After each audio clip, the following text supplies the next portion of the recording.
जे अबाड़नि घरनि में पाणी उते बीठल आहे तेसिताईं ही हिते टेंट सिटी में रहंदा ऐं उन खां पोइ वापसि हलणु शुरू थी वेंदा।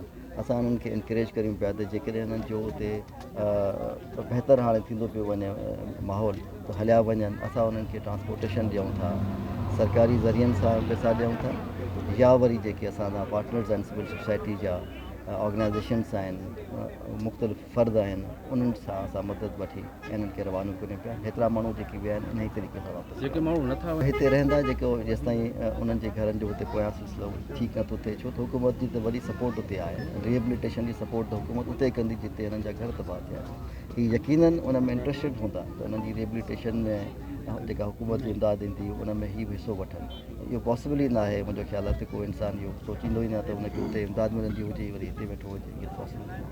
2000 रज़ाकाबाद वारी कैंप जी इहा ई शिकायत हुई, तंहिंजे करे असां उहा फ़ौरन बंदि कई। तव्हांखे यादि हूंदो त उहा जॾहिं मूं विज़िट कई पाण उते गॾिजी ॾिठोसीं त उते कोई इशूज़ आहिनि, पाण सभिनीनि गॾिजी उते हुनखे विटनेस कयो हो, इन करे उन्हनि खे असां बंदि करे छॾियो हो।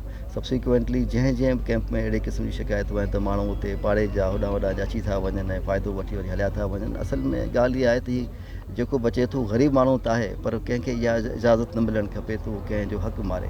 हीअ जेका इमदाद आहे इहा ॿोॾि मुतासिरनि जे लाइ, उन में को बि माण्हू चाहे उहो ग़रीब हुजे पर ॿोॾि मुतासिर न हुजे त उनखे इहा इजाज़त न आहे त कंहिंजे हक़ जो खे ग़सब करे।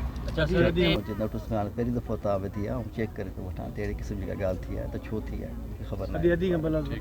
हुन में तकिया विहाणा आहिनि जेका, ऐं चादरूं आहिनि, ऐं कुझु ख़वातीन जो कुझु प्राइवेट सामान आहे जेको असीं कयो आहे। ऐं हिन खां सवाइ जेका ॿारनि लाइ जेका खाधे लाइ मूंखे तमामु घणो हो त, छो त हिते एॾो आहे कोन बंदोबस्तु, मायूं पाण पंहिंजे ॿारनि लाइ शयूं ठाहिनि।